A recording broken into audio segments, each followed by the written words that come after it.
Our courts are based on clear and convincing evidence. Want convictions? Want justice? For what happened in the 2020 election? Then we need your help.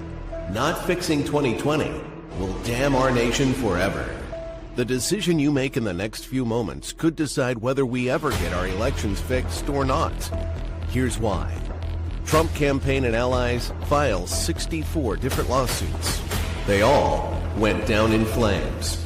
100% of these cases were presented on "It's the machines," or "The machines changed the votes," or "The voting company executive said he would make sure Donald J. Trump would not win." They all went down in flames. Why? You can't bring theories to court as evidence. No supposed Zoom call or six-degree polynomial math theory or census data is or ever will be proof of fraud. You can't bring theories to court as evidence. Here's why.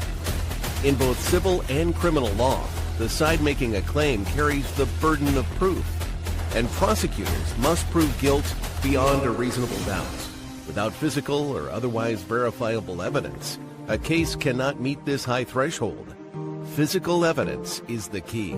The question is, did anyone get relevant, reliable, provable, testable, and duplicatable evidence of what really happened in the 2020 general election? And the answer is yes, absolutely. The full forensic audit of Maricopa County, Arizona is the only evidence-gathering work which gathered relevant, reliable, provable, testable, and duplicatable evidence of what really happened in the 2020 general election. Evidence so damning that the system, the deep state, and those who pull the strings of this country have fought to keep it hidden and have hoped to have it be forgotten to time. Almost $3 million invested in time, funds, and efforts to unlock that which the system wanted hidden. But now, that evidence is in danger of being lost forever. So if you want what happened in the 2020 election fixed, then we need your help. Please donate to protect and secure this historic evidence. With the 2026 midterms coming up, the system is going to try to lame duck President Trump and then most likely introduce new impeachment proceedings. This is the evidence which will help win the war which is surely to come. We need to keep Maricopa County full forensic investigation and archives secure and ongoing. So if you want what happened in the 2020 election fixed, then we need your help. Please donate to protect and secure this historic evidence. We need your help securing the full forensic audit archives. Don't allow the only testable, objective, and reliable 2020 election evidence fall into obscurity. Millions were spent on getting it documented and tested. This is historic evidence. Not fixing 2020 will damn our nation forever. The historic Maricopa County full forensic audit effort processed 20,895,610 digital and forensic images of varying formats, resulted in 208 million individual evidence-proof files.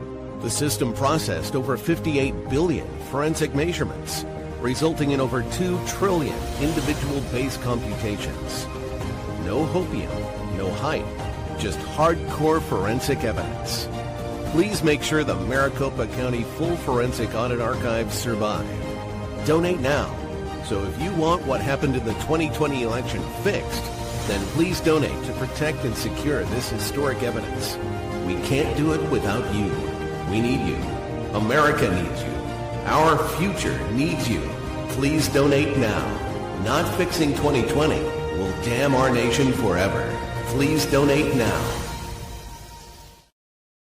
Hey guys, how's that going? Welcome to the program. We're going to get deep. We're going to go back thousands of years, but we're going to get deep today because I think people need to be reminded of what's going on literally around us. By the way, just a piece of housekeeping first. Seems that President Trump has issued a pardon for Tina Peters. It's going to be really interesting to see how this plays out because she was charged and convicted of a state crime, not a federal crime. And the state doesn't necessarily have to comply. Very interesting. Very interesting to see what's going to go on. But I wanted to give you that kind of heads up. It's in play. By the way, today's program is brought to you by the fine folks at Gold Co. Here's what I'm asking you to do. I'm asking you to go to jovanlovesgold.com and just feed your brain. This is all about knowledge, folks. Nobody's coming to save you except you. Nobody's going to navigate you through this properly except you. And therefore, you have to feed your brain. Please go to jovanlovesgold.com, request your free gold and silver kit today, because now is the time to protect your money with gold and silver. I think silver's to the roof, isn't it? Almost. I mean, it's headed toward $65 an ounce. Folks, it's just about having some liquidity, at least have a little bit of peace of mind. Please protect yourself. And by the way, you might actually qualify to get up to $10,000 in free silver for doing it. I know the holidays are coming too. They're almost upon us. Today's my precious young son's birthday. Happy birthday, son.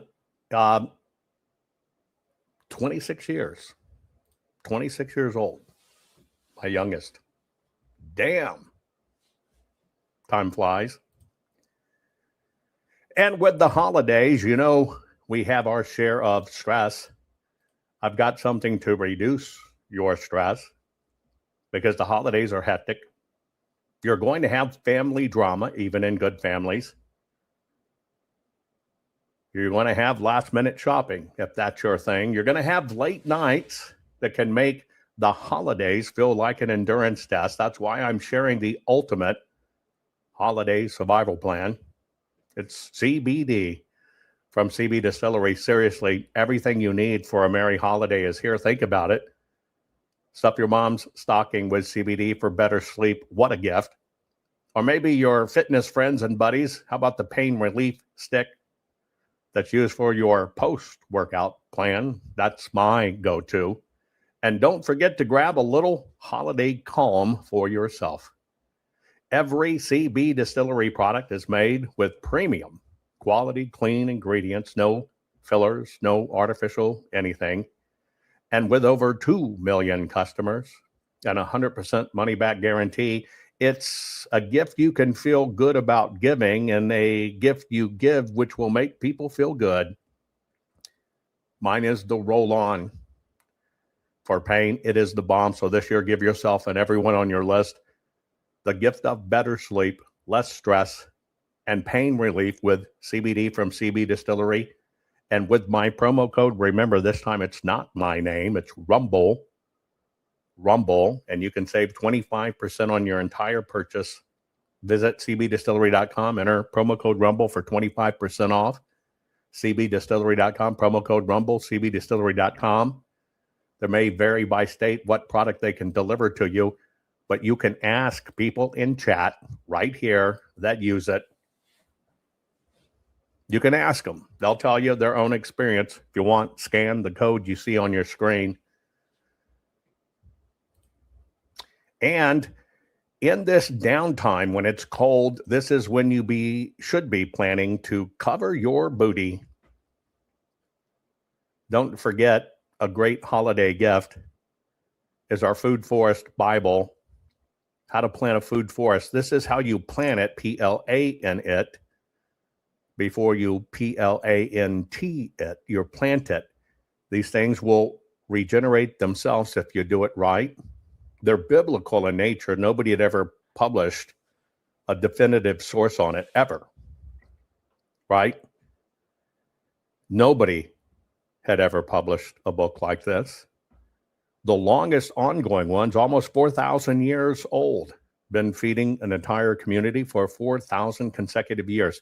That's what this is about. So it takes you through everything you need to know, even down to pests that are God's assassins. Some of the bugs you step on, God put there to eat the bugs that eat your food. You just need to know which ones they are. There have been people that have cloned this book. I made a mistake. I don't like ebooks. I don't like reading it on the screen. I like the tactile book. It's probably just me. I always think in terms of when it hits the fan or when it goes to hell in a handbasket. I want the hard copy. But I did do an ebook, and rat bastards took my ebook, cracked the ebook, and did their own versions, which are totally cheap versions. They're just writing off the name. Don't be fooled. It's got my name on it. You'll see it on the front. That's why I do that. I also teach you with fruit. I also teach you, if you don't like digging and weeding, how to deal with that. But we're going to be in trouble with our food supply. I keep on telling you. But you're big men and women. You can decide for yourself. And that's why I try to keep up with, hey, cut the crap out, culture, race, and American politics, because it's all crap. There's nothing real, folks. And we're going to talk about what's real and what's not, and how it all works. I'm going to do that by talking about spiritual warfare and the, get ready, the satanic triumvirate. I'm fumbling my words. When you look at the three demons that do this, three key demons. Most people only think in terms of Lucifer or Satan. There's three key demons. We're going to be talking about it. While the show open runs, I want you to think about, do you believe in demons? I want you to put it in chat as we get started. Do you believe in demons? And if you do, what form do you believe they come in? Is it just kind of like ether and out there? Is it in physical nature? Is it big bad beasts like Hollywood movies? Do they take over people? Right? I want you to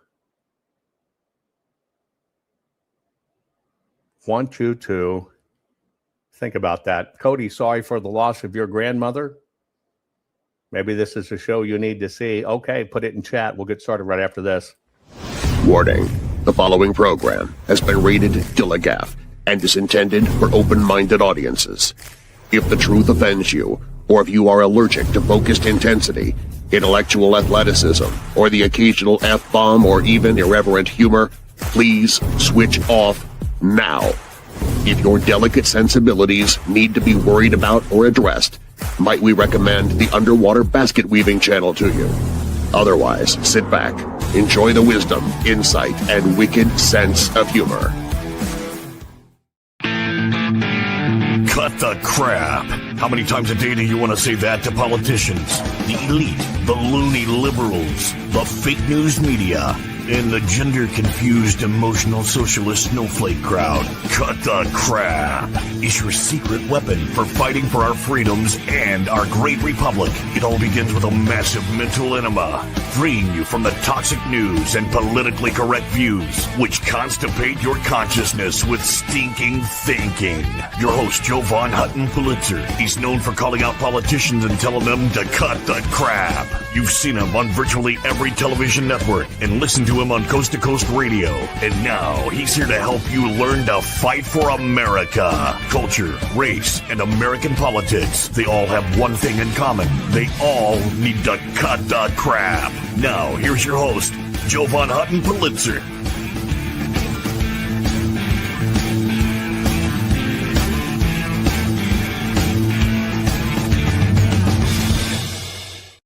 Do you believe in demons? Do you believe in spiritual warfare? Do you know about I always talk about the unholy trinity, media, academia, right? Politicians, etc. There is an unholy trinity that I think it's ironic that most churches don't actively teach about it. Now, I asked you in chat for the beginning of the program, how do you think, first off, do you believe in demons? Just give me a yes or no, put it in chat. And then the next question I asked is, what form do they take? Is it like Hollywood, the pick of destiny, and Satan's this big, fiery, huge horned rock star playing a guitar? Horns, cloven feet, fire, brimstone. Is it something in the air around us? Is it something that can infect people, infect the world? Is it something that can possess people? Like The Exorcist? Still scares the shit out of me when I watch it, no matter how many times I watch it. What form do you happen to believe demons take? And would you be able to recognize spiritual warfare if it was right in front of you? Do you think you'd be able to recognize spiritual warfare? You know, spiritual warfare also is, well, let me give you a visual piece first. Here's what I know to be true. Here's what the veil in our world is getting thinner and thinner on. It's like we're just looking at it now through a sheer piece of gauze. It's very real, but here's a very good depiction of spiritual warfare that most people don't pay attention to.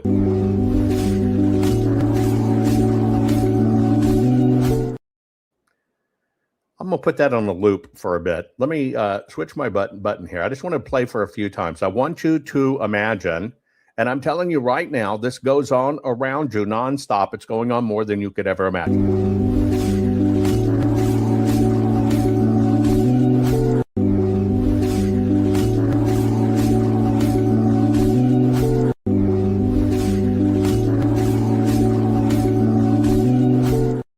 That's the best visual depiction that I could give you of what spiritual warfare is. Now, to know me or to follow what I talk about, I draw a very distinct line between faith and having a relationship with God. And on the other side of that line is religion and church. One is as God created it and ordained it. One is man's interpretation and corralling of it. Literally, anytime people get together in his name and talk about these things, we're having church. And there's no building involved, and I'm not wearing a robe. I know you thought I was going to say I'm not wearing any pants, but that doesn't matter, and I'm not doing that too. But literally, we have to understand the difference between God and faith and what man captured and institutionalized, and that is religion and churches. For me personally, I don't care what your religion is, because that's called free will. And I'd be a freaking liberal if I said, well, you got to do this or you're going to die or you're not worthy. That would kind of make me a screaming liberal idiot. But think about how many people do that and consider themselves conservatives, but do the very same thing that liberals do to us conservatives. So for me, I'll just tell you the truth. So you know where it is. You don't get confused. And this is only about spiritual warfare and things you should know. I think even all religions, whether it's native or pagan or anything, it all goes back to a common thread of things being revealed to man through God and having a direct communion with God. We're all in the same boat. We didn't get any of the dividing or hyphens just like they did to us as voters. You're either a African American or a gay American and all this bullshit hyphen. But you know, the original hyphens were the church hyphens. I don't subscribe to any of that. And therefore, I want you to understand, as we have this discussion, I don't care about your church or the label you wear as a religion. I also don't care whether you're a Democrat or a liberal or an agnostic or independent or a Green Party or whatever, because the fact of the matter is, it's just none of my freaking business. And I'm grounded enough in absolute truth that I realize I have no say and my opinion just doesn't freaking matter. And I'm not so egotistical that I think I have any kind of dominion over you to tell you you're wrong. So I just want you to keep that in mind as we go through this today. This message is for everybody. Everybody. Right? Everybody. And by the way, you can't believe in God and you're made in God's image and free will and then turn around and tell somebody they're wrong because you don't believe the right thing. That is the opposite of free will. That is the opposite of trusting God, and that is the opposite of acknowledging God has a plan for everything and every one of us. And again, I always tell you, the number one cause of atheism in the world is Christianity. Don't believe me? Check it out. Okay. Let me show you some of the spiritual warfare going on, because sometimes people don't recognize it for what it is. The pandemic was spiritual warfare. What we're going through, cause and effect, because of the post effect of the pandemic, which was a topic of one of my other programs, is warfare. Let me show you another form of spiritual warfare. I just want you to think about this for a moment. Elon amplified this. Taiwan's falling birth rate approaches a record low. The country's population declined for the 23rd straight month in November, with almost twice as many deaths as births. What does evil want to do? You know of it when you think of a new world order or any of that stuff. We're the carbon they want to get rid of. So who is this serving? Who is this glorifying? Get it? Okay. So I want to set a few measuring sticks. This is not a sermon. This is a history lesson. This is not a sermon. This is a history lesson. Get it straight for people that are going to start posting biblical verses in it. You don't need to do that. This is a history lesson. That's it. It's a history lesson. Now, one of the things in history, right, that many people miss is what's quoted in Ephesians 6:12. The very simple quote, "Our struggle is not against flesh and blood, but against the rulers, against the authorities, against the powers of this dark world, and against the spiritual forces of evil in the heavenly realms." It's spelled out for you to understand what this is. It's clearly spelled out. 100%. Right? 100%. It is clearly spelled out for you. Now, with that said, history teaches us about another unholy trinity. And that's why I asked you, do you know this history of three particular, doesn't matter what you want to call them, devils, demons, angels, or whatever? You want to understand them for what they are. Now, pop quiz. How long has mankind, I'm looking for a number.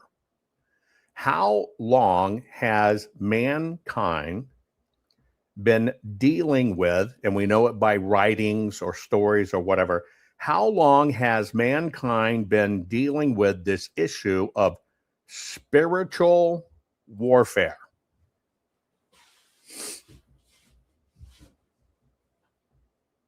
It's like somebody said, as I walked through the valley of the shadows of PCAPs, I think that was spiritual warfare that we went under in that. But how long, put it in chat, how long do you think, I want a number.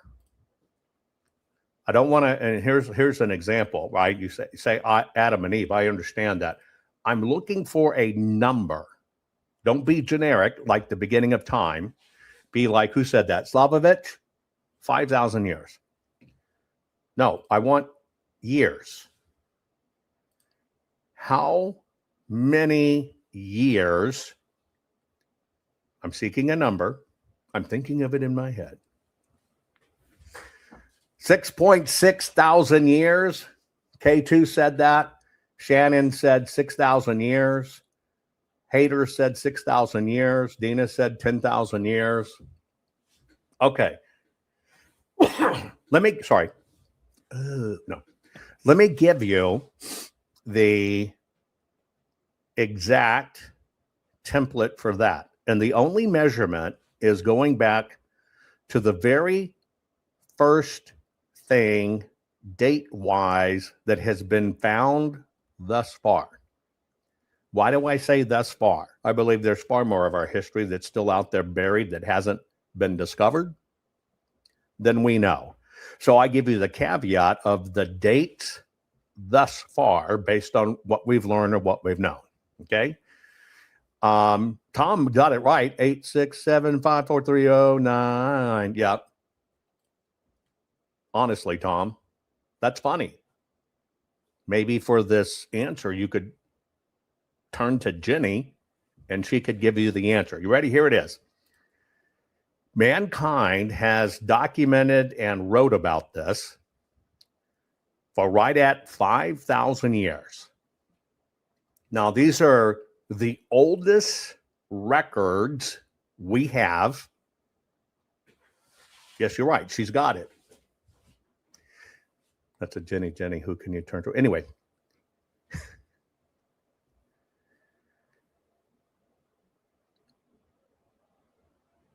Mankind has documented this struggle for a very, very, very, very, very, very long time. The idea, the teachings about spiritual warfare are actually older than the text of the Bible. And it is older than getting very specific on the idea of fallen angels. That's how long, right? That's how long this has been going on, and mankind has been struggling with this concept of spiritual warfare. Now, what happens is in this spiritual warfare mix, there is a triad, a trio, a trinity that ironically kind of controls this. Now, this idea of spiritual warfare breaks down into two specific categories. There is the earliest written evidence, key word there, the earliest written evidence of fighting demons and evil spirits. You got it? The earliest written evidence of fighting demons and evil spirits. And then the second level it goes in, because there's little subtle classifications of it, is the most written evidence or earliest written evidence of falling angels and this thing called a cosmic war. Okay? Now, if you go back to ancient times and ancient peoples, some of the first texts we have about this is in ancient Mesopotamia, but it's basically called that the Middle East, the Levant, right? Sumer, Akkad, Babylon, Assyria, etc. In those culture, they believed and struggled and dealt with demons. Udug, not Dig Dug, Udug, Utakuyu, right? And during those times, it was demons and stuff, and they were known for causing sickness, bad luck, and madness. And that's where people were discussing them at that time. Conversely, on the opposite end of that spectrum, people also believed in protective spirits. Okay? And they actually believed protective spirits, I still believe this myself, protective spirits were there to drive out and to counter the demons. This is where the concept of spiritual warfare comes from. This is where it comes from. Udag, Udagul. Udag, Udagul, right? That's what it was originally called, right? That was the prayer. Some might call it chant. Some might say it's exorcism, but it was a prayer, a petition, Udagul, to cast out evil demons. Now, this really took hold when you see the Sumerian writings, which come later, in the 3rd millennium BC. That's 2500 to 2000 BC. And from there, it's just kept on being studied, kept on being studied, kept on being researched, and more ancient writings have been found, right? I'll give you an example. The Udagul, right? It happens every day in my broadcast with thumbs down. Somebody is so possessed, right, against the truth, so bitter, so angry, so obsessed with me. Think about this. That their mission that they have accepted in their life is to either make sure they troll my program every day or give thumbs down every single day of their life. That's like being infected by a cancer. So it can be very small and subtle, or it can be very big. So as we got more through time and history had more access than text that we have today, right? We began to be finding documents back then that basically were giving names and descriptions to these demons and exactly what they did and what they're charged with. And at the same time, there were explicit text of, okay, how do you battle this? And so if you were just to look as far as surviving text, and remember, we may continue, and we do all the time, find more and more and more and more and more, and it probably pushes this date back. You're talking about 5,000 years old, that there's been organized spiritual combat against demons. Okay? And it's something very unique in the fact, just like the story of Noah crosses in excess of 2,000 cultures and languages, and all have variations of it. It's the same thing for spiritual warfare. Same thing. And they all kind of feature the same expanded cosmic framework, good versus evil, legions of lesser spirits, legions of greater spirits, and those two spirits fighting each other. And so what I've decided to do is I just want you to understand the concept of it, because in one glaring statement that people forget,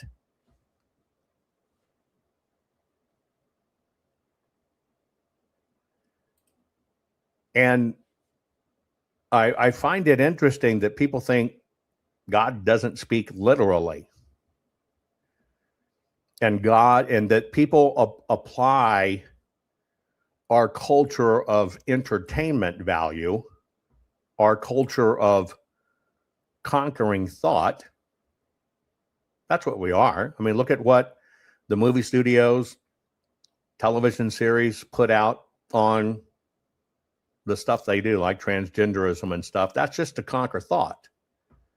And I think too many people overlay, well, let's call it modern thinking or modern entertainment, on ancient text, which were literal. Does that make sense to you? And so many people forget that you absolutely know that this is not to be taken lightly at all. And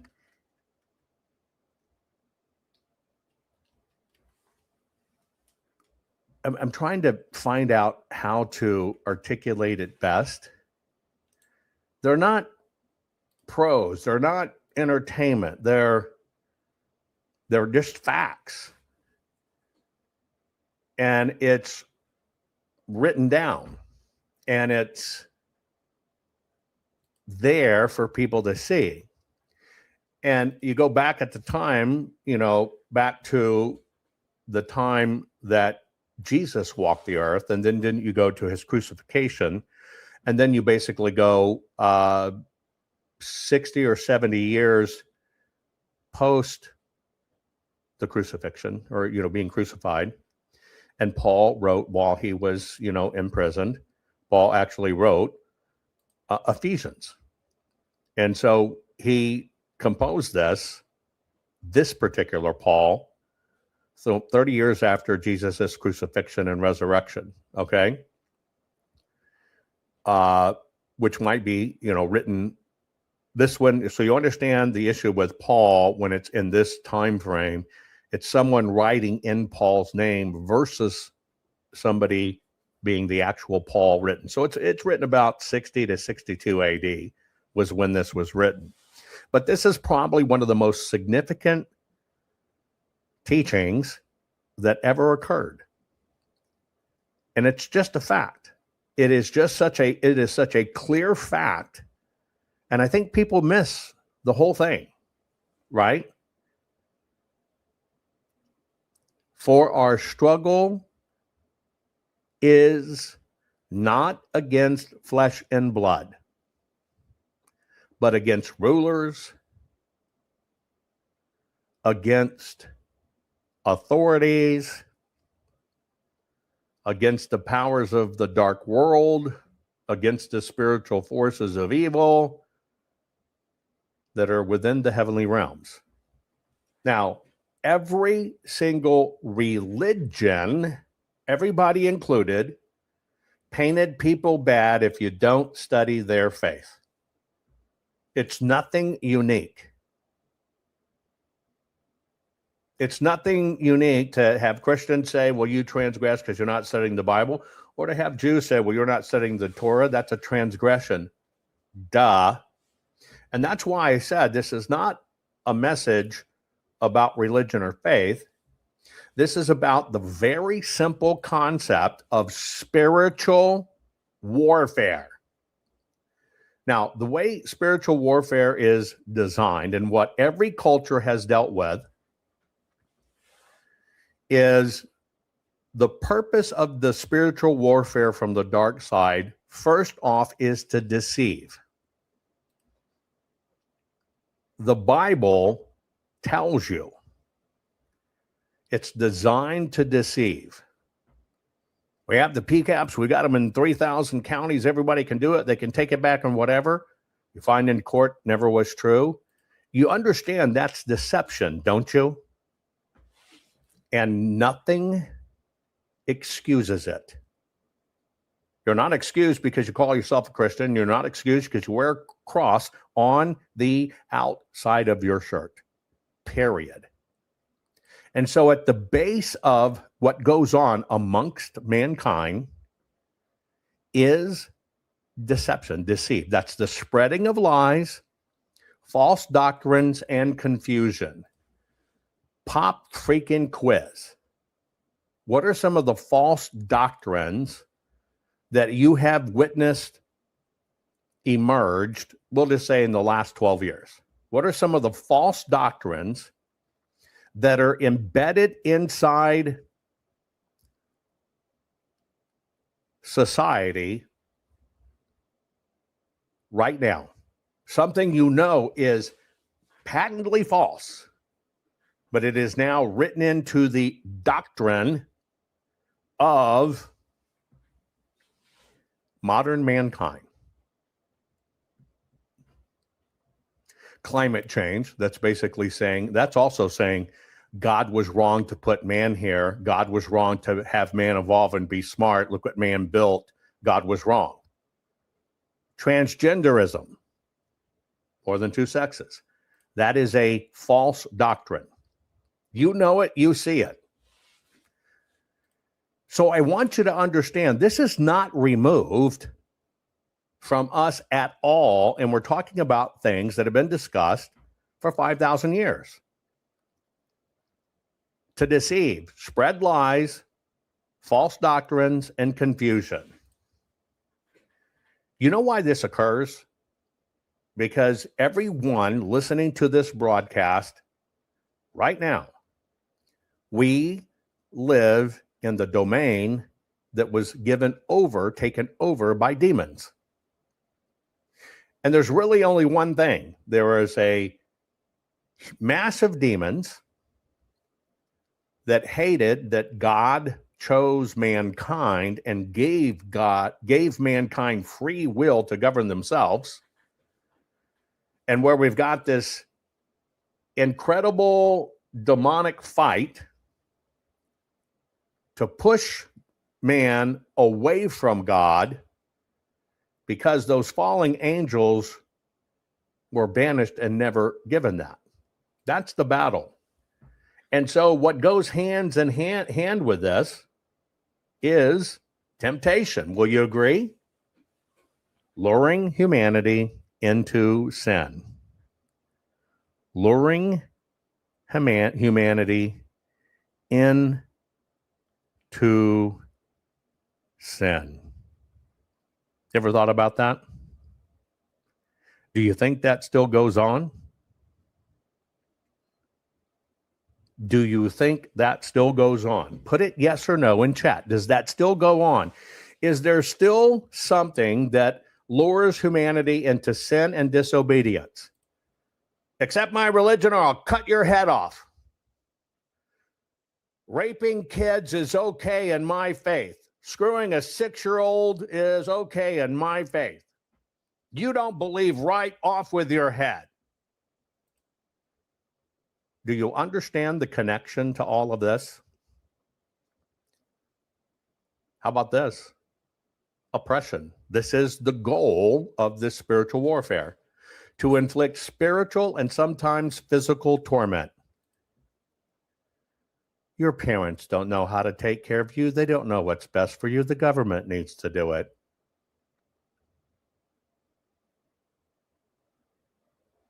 You know understand why I say cut the crap, culture, race, and American politics? It's because all of that is within the purview of this spiritual warfare. And then last but not least, under spiritual warfare, there is the factor of destruction. Much better.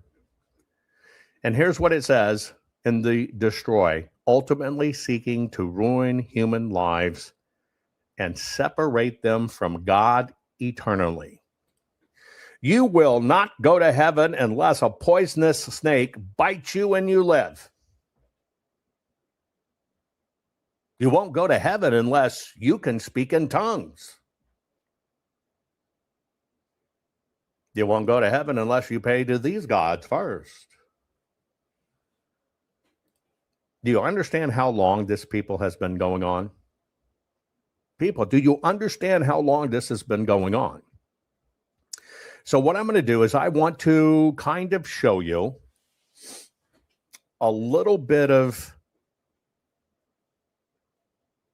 things that most people never get down to understand really what we're going through. Is that okay?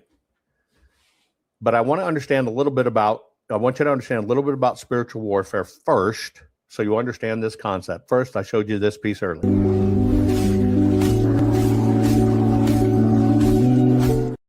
Okay? Period. Next, here's another example of spiritual warfare.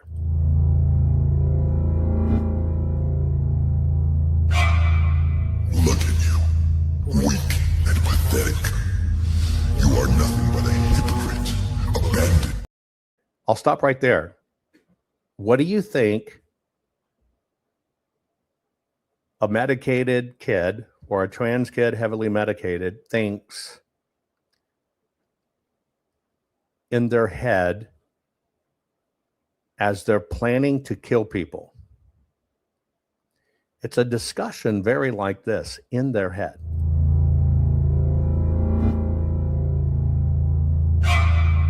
Look at you, weak and pathetic. You are nothing but a hypocrite. How many of you have fallen to that type of spiritual warfare? I'm no good. Nobody loves me. I can't do it. I can't keep it up. I'll tell you one thing. All the people that fight this battle out in the open air, like all of us, like those of us that sit behind a microphone and do it, you would not believe the spiritual warfare we are subjected to on a daily basis. In fact, the more you teach and help people to understand the real truth, the harder the attack begins. See, everybody on the planet is subjected to this. It's very funny that people will deny the existence of God, but don't even understand the demons talking in their own freaking heads. You can't have one without the other. Here's how it goes.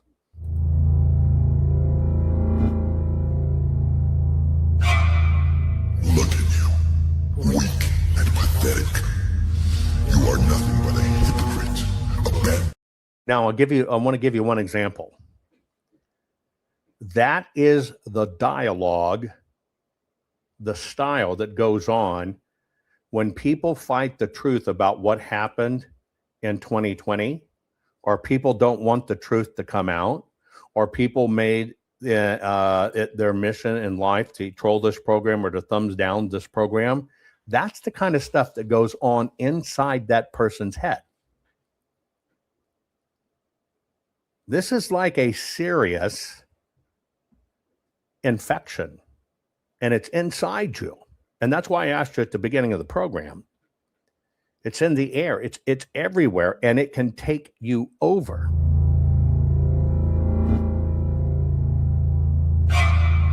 Look at you, weak and pathetic.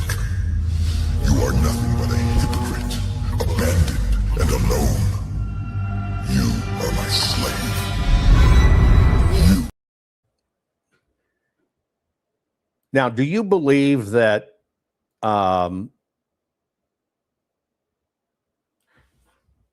that God talks all the time?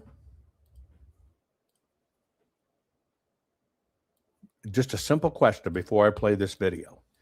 Do you believe God reveals himself through people? You've seen it on my program nonstop. Topics we're talking about, somebody roll into it. So here's a simple question. Have you ever watched in this program God reveal himself? I think it happens constantly. And that's why I thank God, right? I thank God for the little bitty blessings like Drew gave us here, that reminds us this crap is real. Again, I don't know who this real Drew is, but isn't that akin, you accept my religion or I'll cut your head off? You press that button, I want to control you. You understand it? This goes on everywhere. And this is where people fall into that trap. It's very easy to fall into that trap. Just think about it. I'm telling you, we get gifts all the time.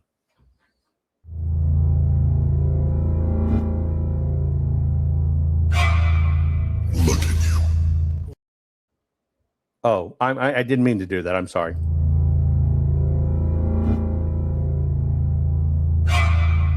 Look at you. Weak and Oh, shh. I must not have had enough coffee. Fucking with you, Drew. Welcome to the program. Glad you're here. I guess God decided you needed to hear this message.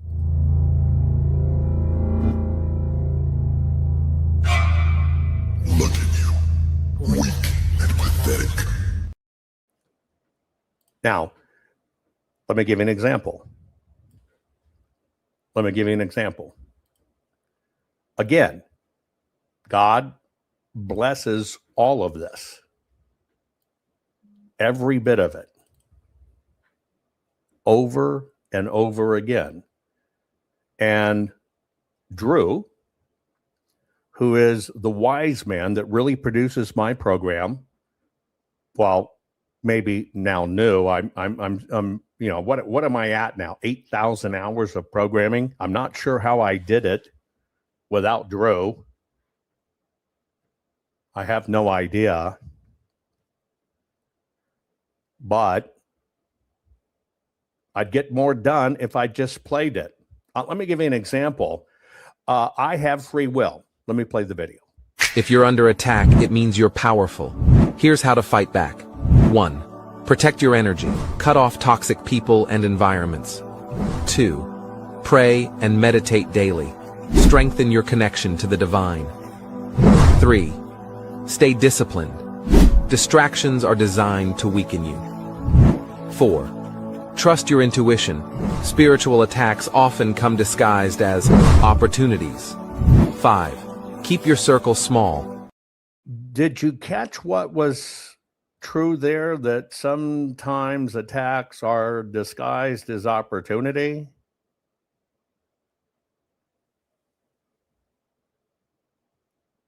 So what I did is I used one man's free will that basically believes he has the key to the formula for how I should teach.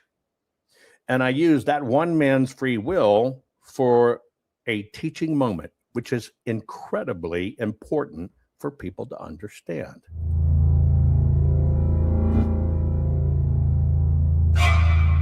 Look at you. Weak and pathetic. You are nothing but a hypocrite, abandoned and alone. You are my slave. You are mine. Lord, please help me. Silence. Fire from Satan. Filthy animal. This man is bought with the blood of the Lamb. Christ is King.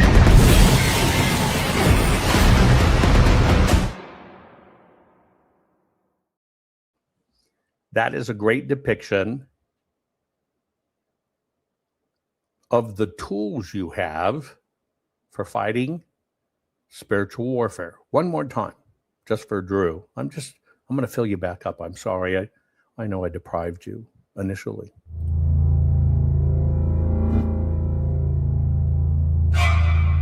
Look at you. Weak and pathetic. You are nothing but a hypocrite, abandoned and alone. You are my slave. You are mine. Lord, please help me. Silence. Fire from Satan. Filthy animal. This man is bought with the blood of the Lamb. Christ is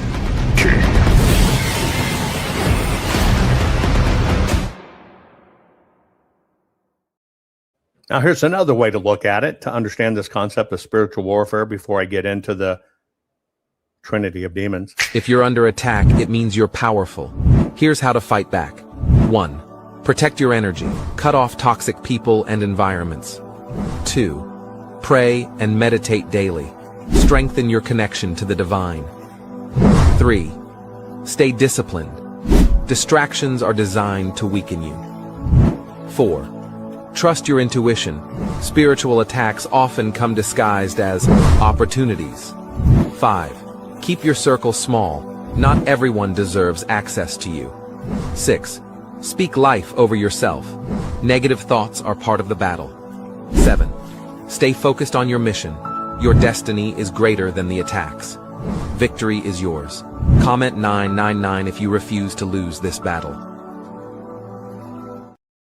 My mission is to make you the smartest patriot in the room and to understand how evil does this to you and how evil deceives you and how evil distracts you and how evil tries to command you and how people actually get to this point that they think, well, it should be done this way or whatever. And we're actually falling into a trap that's very dangerous.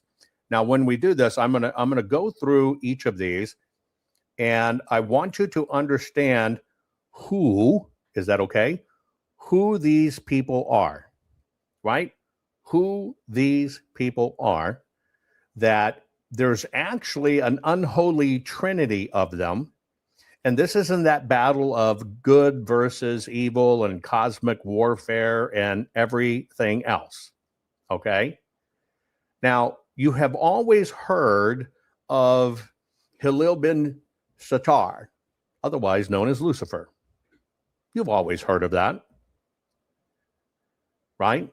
And I'm going back to the original name, Hillel bin Satar, which you've come to know from the Latin derivative of Lucifer. So if you look at the original Hebrew, which goes further back than Latin Vulgate or other, words change over time, etc. But if you're going to study this properly, I would suggest you've got to go back in time. Now, Hillel bin Satar was, okay, literally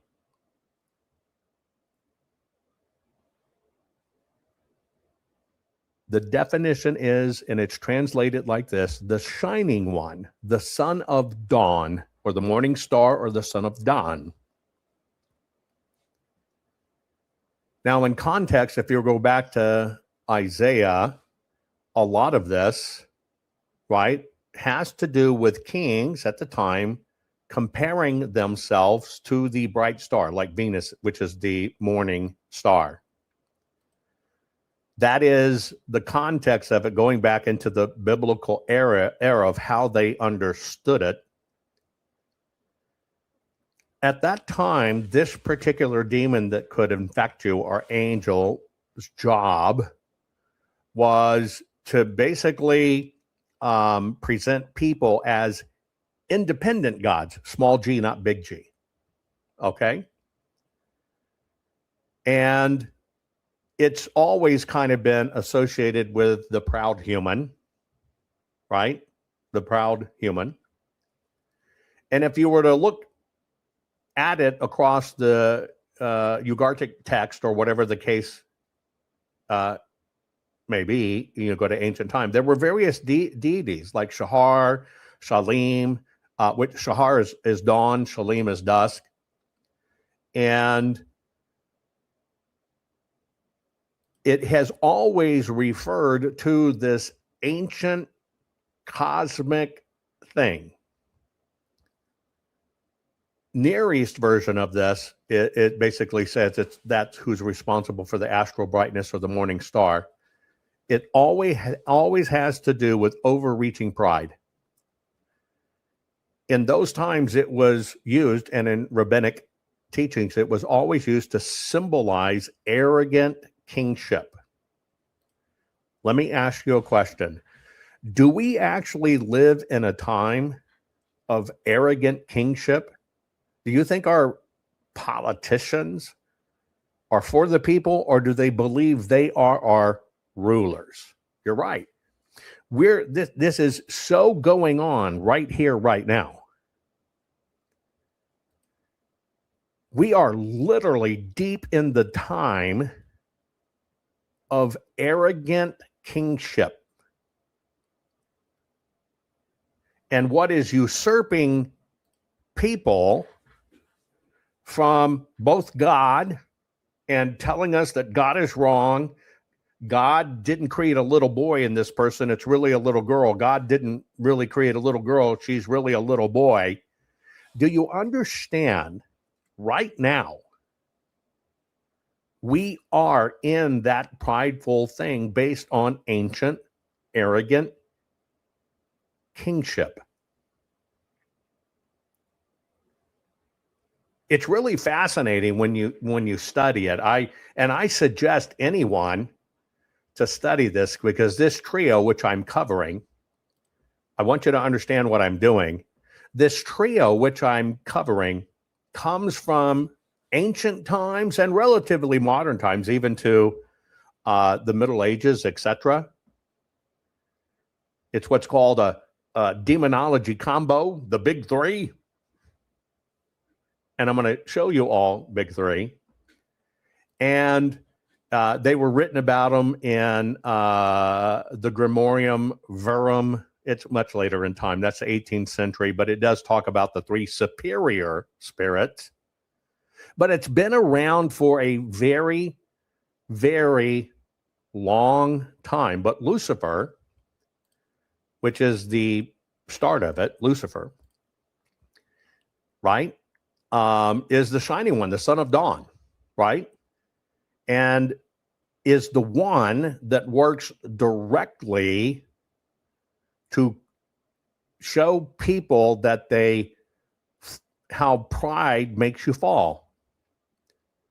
And so you have to understand that Lucifer is the pre-name of what eventually became post-name, meaning fall. Pre-name and post-name is the fall of Lucifer. Let me kind of give you an anchor so you understand where I'm headed. The three demons who rebelled against God. The first was Lucifer, a being of extraordinary beauty, created in light. But pride was born in his heart. He wanted to be greater than God. He wanted the throne for himself. So he rose in rebellion and was defeated by the archangel Michael. Cast out of heaven, he became Satan, the adversary of humanity. The second was Beelzebub, known as the Lord of Corruption, a powerful fallen spirit who followed Lucifer, also driven by the hunger for authority and power. After his fall, he became a symbol of deception, decay, and spiritual filth. Today, his name is linked to everything that is false, polluted, and corrupt. The third was Belial, the most cunning of them all, a master of lies, manipulation, and chaos. He deceived multitudes with promises that were never meant to be fulfilled. He delights in disorder, division, and turning people against one another. Belial was condemned forever, and even now, he still whispers lies to those who choose to listen. But unlike humanity, fallen angels were never promised redemption. Their fate is already sealed. The scriptures are clear. They do not await forgiveness, they await final judgment. Do you recognize any of that? And this is why I'm covering this unholy trio, this unholy trinity, is because sometimes people isolate it down to just Satan. And it's so much bigger, so much more involved. But remember, it is the church that gave you Satan.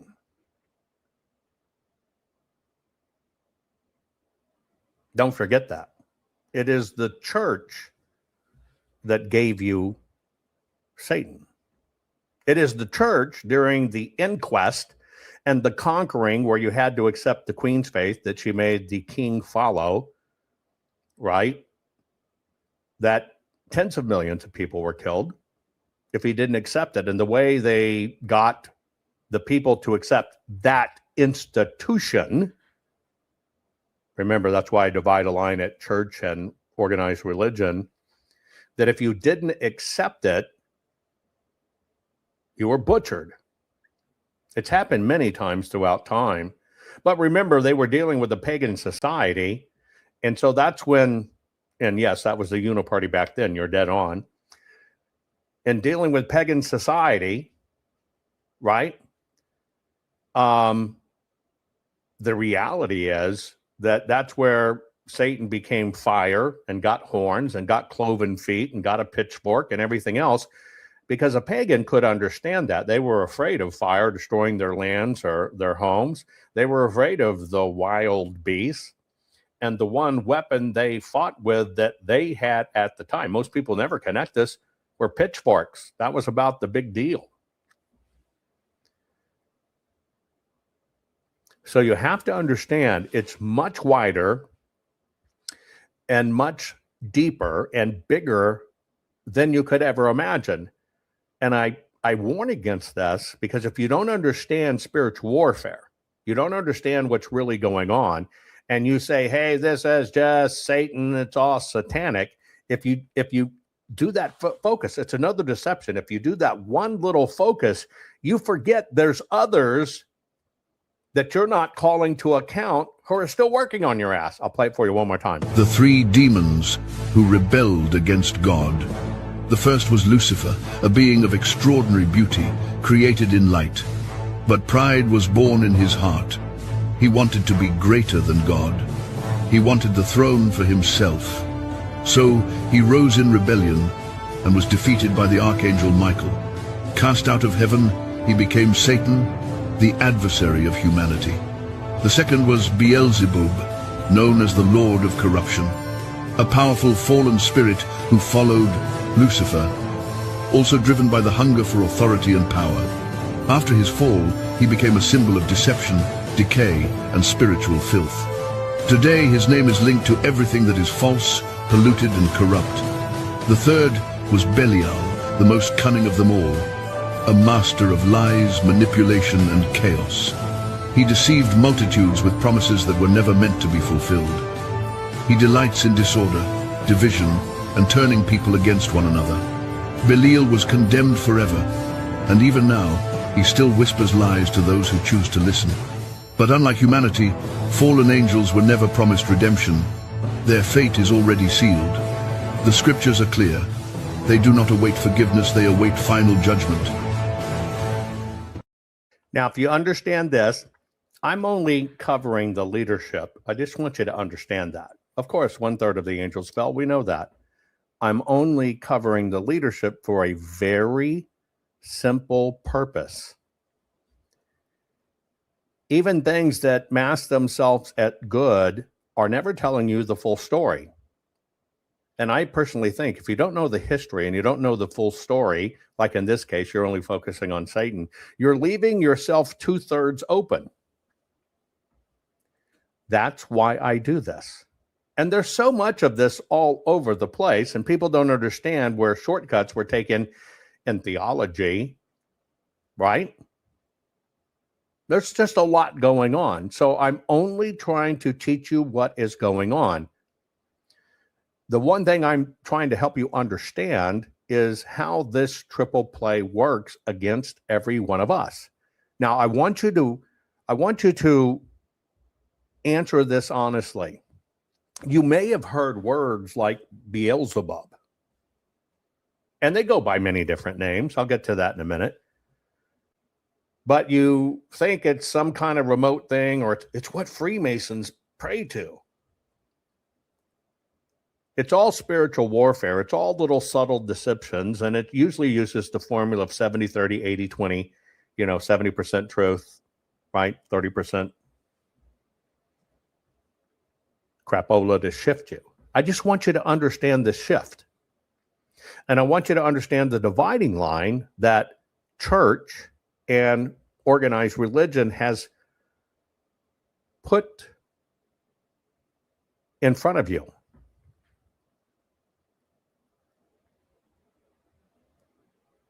And I also want you to understand, for everybody out there, doesn't matter who you are, etc., we're all in this together. We're all under this attack.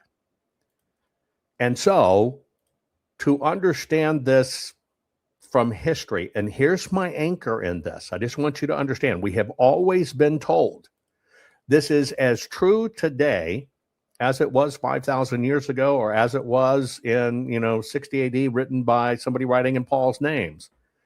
Our struggle is not against flesh and blood. Maybe you understand this in my teaching when I said if they actually sent Hillary to Gitmo, it wouldn't change a damn thing.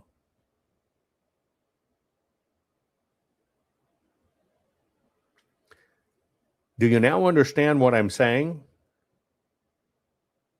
If they got rid of George Soros,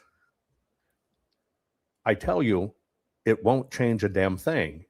See, I've steadily over the years continued to try to bring you along this path to understand they will always give us people to hate.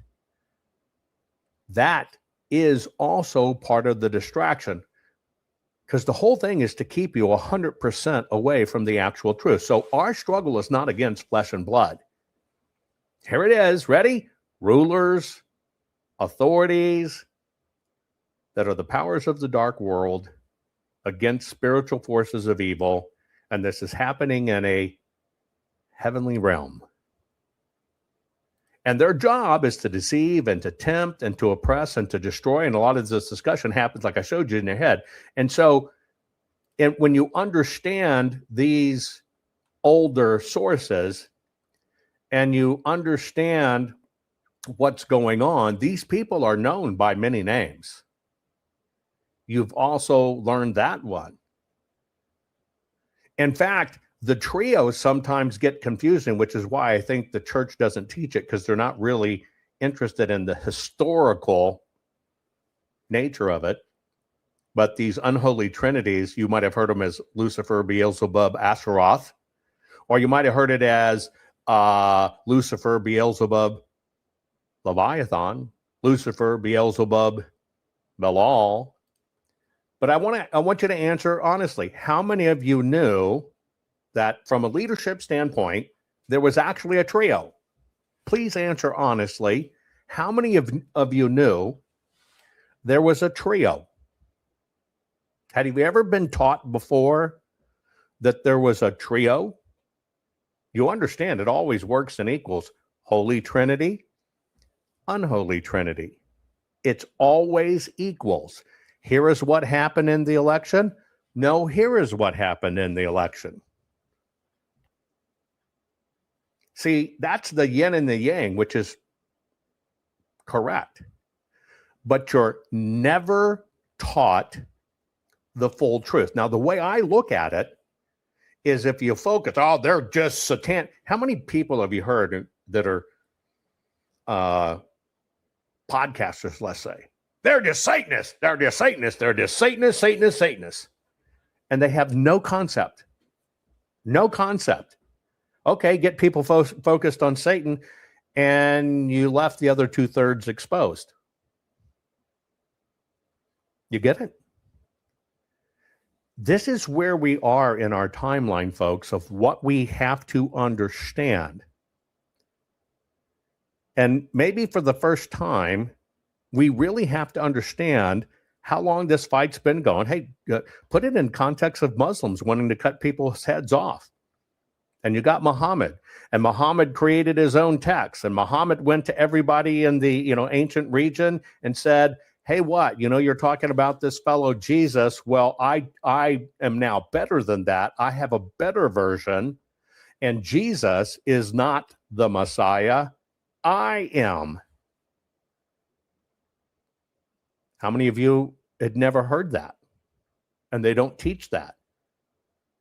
700s, in the 700s, when Muhammad did his, and that's why Sunnis and Shias fight each other. Why do they fight and kill each other? Because one says the Messiah for them is Muhammad. One says, or prophet for them is his uncle. And that's why they kill each other. But they're still fighting over, nope, this Jesus guy's not real. You're all wrong. It's me. You will bow down and acknowledge it's me, or we'll kill you. Does that sound familiar?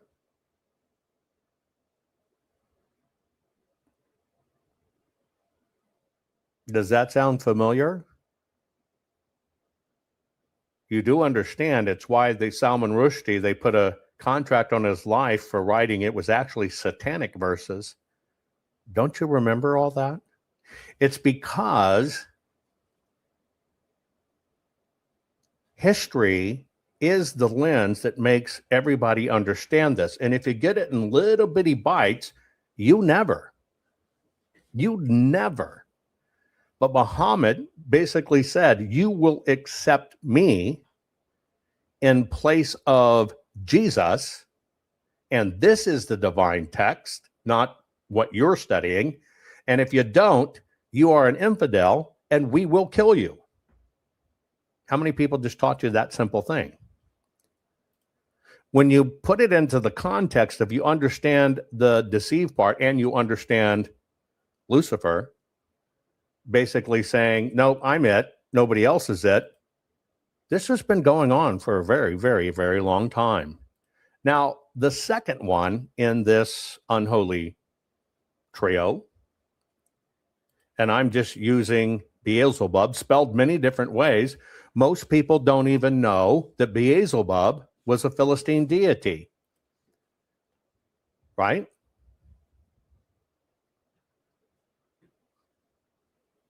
Who were the Philistines? Put it in chat.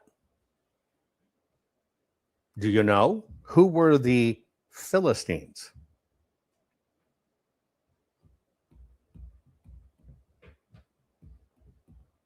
Anybody know? We've taught about it before. Who were, in reality,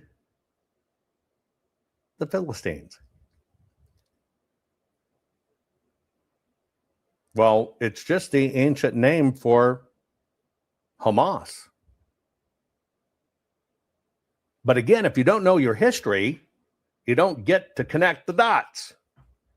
And you completely forget that the Philistines are Hamas.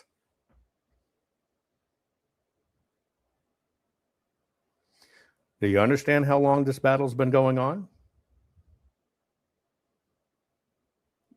But you understand why they separate history? It's why they don't teach our school children in the United States of America and about how our country was founded, our fathers, what we went through, why it was so divine. But now they teach you, no, your founders were slave owners, they were evil. Everything's about cleaving, folks. And that's why I said, if you don't understand the history, you literally, right, even if you just literally focus on Satan and what this is, you don't even know the full history and you don't understand who and what these people are. Yes, 1/3 rebelled, and it's got that 1/3, right? Combo. And this has been going on for 5,000 years. It's been talked about. Beelzebub, right? You have Baal Zebub, that's hyphenated. Baal Zebub was the god of Ekron, not Enron, Ekron. It was the Philistine deity that was the advisor of King Isaiah. Most people don't know that. Literally, he's called the prince of demons. He is the top prince. What does it mean if you go back into old time text and you go back into understanding Hebrew and everything? Be-lil ya-ya-all. Be-lil ya-ya-all. You know what it means? It's used in a phrase like son of Belial, which we're going to talk of, all of these are together. The prince of demons, it's all about being worthless scoundrels. Every one of these are connected. They are the princes executing this on earth. Do you think history repeats itself? You know why history repeats itself? Because we never learn.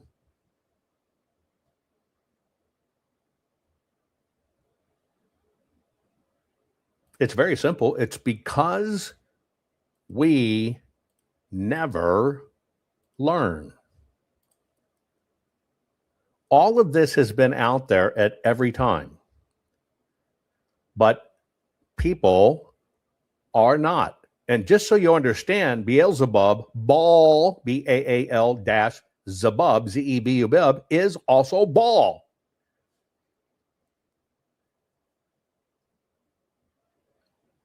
But you kind of think it's all these different things. No, it's just different cultures talking about it.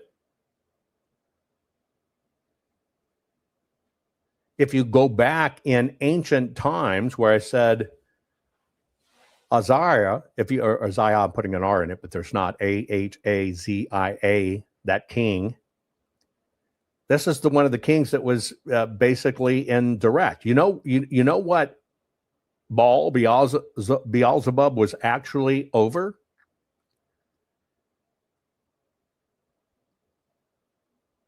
You ever wonder where the term Lord of the Flies comes from? It's because this is the one that controls pestilence. Pestilence. Which I've always found is funny because if you rearrange it, it's Pete Santilli, but pestilence. He was the one that has the power over life's fortunes, life's sickness, health, and fertility. You see why you can't separate these? Because if you don't understand Lucifer's thing, and that's the fall, pride. I'm a star, I'm a this, I'm a that, I'm a hero, I'm a this, I got to be a hero. It's got to be about me. I got to name it after my name.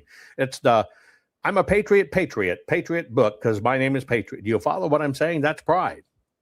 But you miss all of these because right behind it, between the three, is where they have power over your fortunes and stuff. And you've got to understand the evil Trinity directly mocks the Holy Trinity.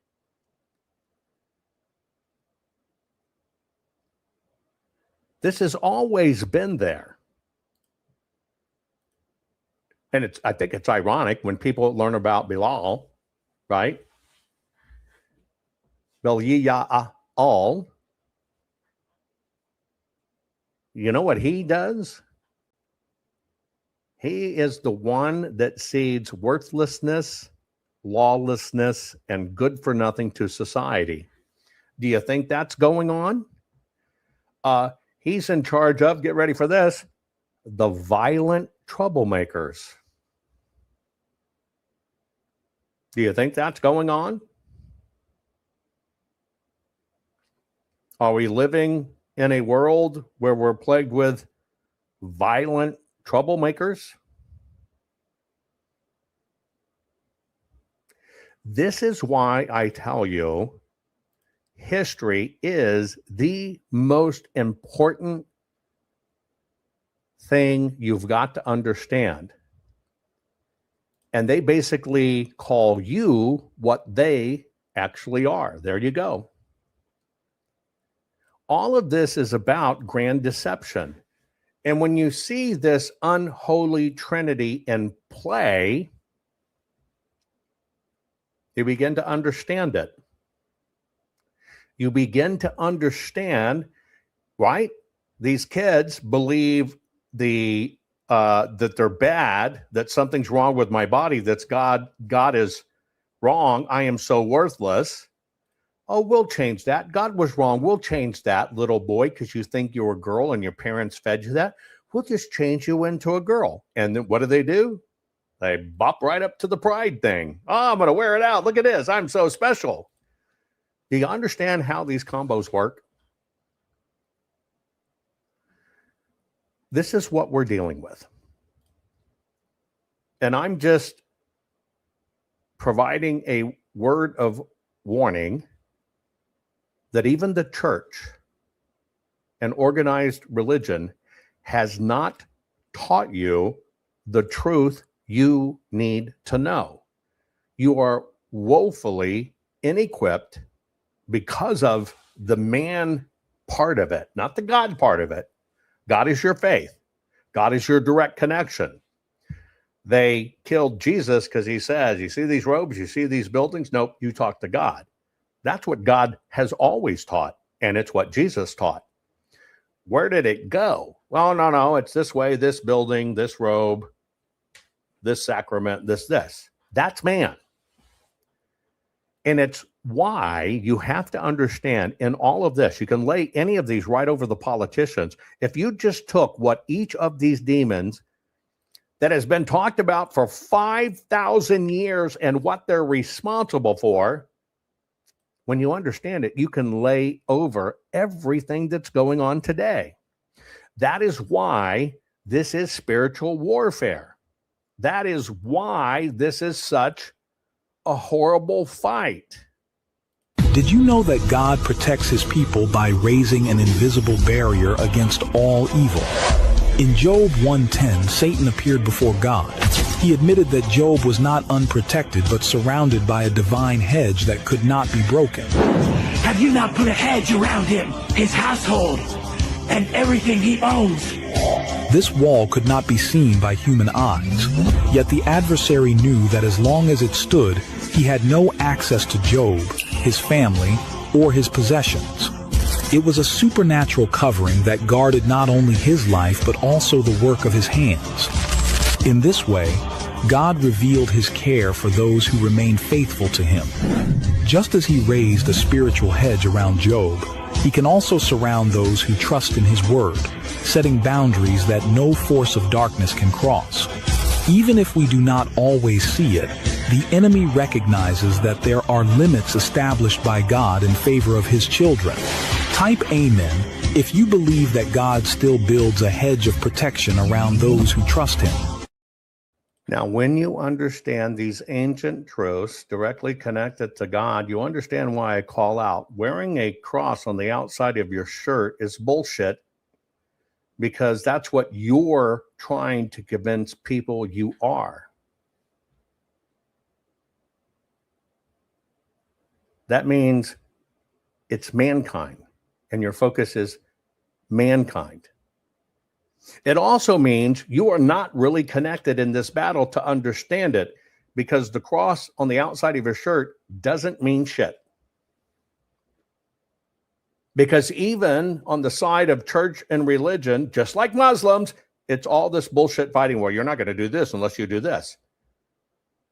You understand, God never taught that.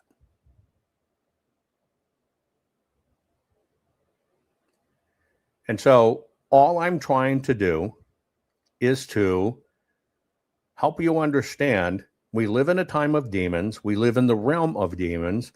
Demons can infect people. Demons can take over people. Demons are incarnate in what you see because it's all the same thing. And so I want to remind you, this fight is not against flesh and blood. Why I basically told you if they hung Epstein or whatever, it doesn't make a bit of difference. That's the flesh and blood. And you know what? The system wants you to focus on the flesh and blood. They will always give you an evil to hate, to point to.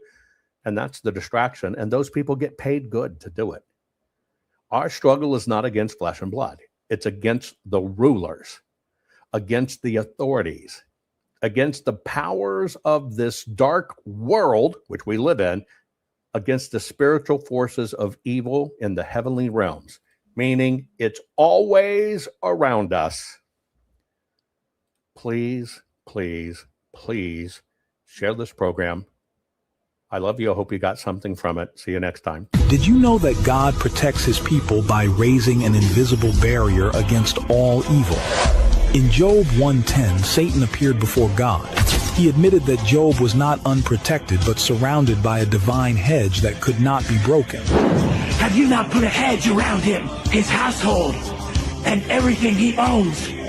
This wall could not be seen by human eyes, yet the adversary knew that as long as it stood, he had no access to Job, his family, or his possessions.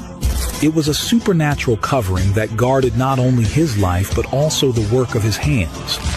In this way, God revealed his care for those who remained faithful to him. Just as he raised a spiritual hedge around Job, he can also surround those who trust in his word, setting boundaries that no force of darkness can cross. Even if we do not always see it, the enemy recognizes that there are limits established by God in favor of his children. Type Amen if you believe that God still builds a hedge of protection around those who trust him. Not fixing 2020 will damn our nation forever. The historic Maricopa County full forensic audit effort processed 20,895,610 digital and forensic images of varying formats, resulted in 208 million individual evidence-proof files. The system processed over 58 billion forensic measurements, resulting in over 2 trillion individual base computations. No hopium, no hype, just hardcore forensic evidence. Please make sure the Maricopa County Full Forensic Audit Archives survive. Donate now.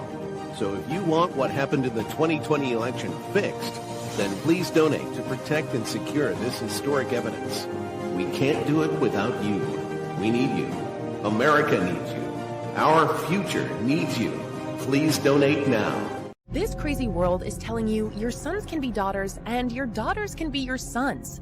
When will the madness stop? Never.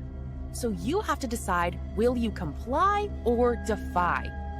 They tell us all, you will own nothing, eat bugs, and be happy.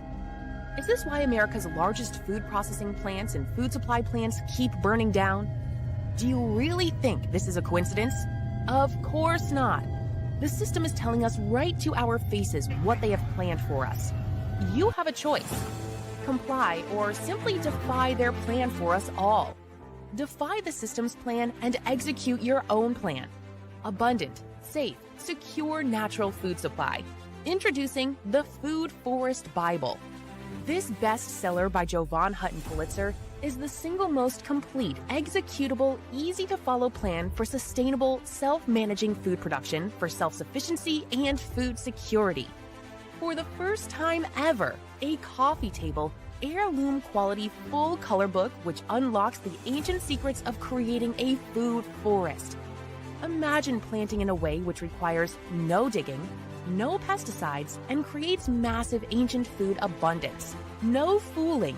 Food forests are the ancient secret to planning and planting once. And have your own Garden of Eden, which will feed your families for decade after decade. Buck the system. Buck the New World Order and order your very own copy of Jovan Hutton Pulitzer's Food Forest Bible.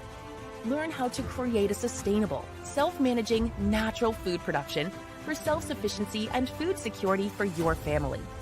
Side yard, small yard, backyard, backlot, or even lots of acres, the Food Forest Bible works for everyone.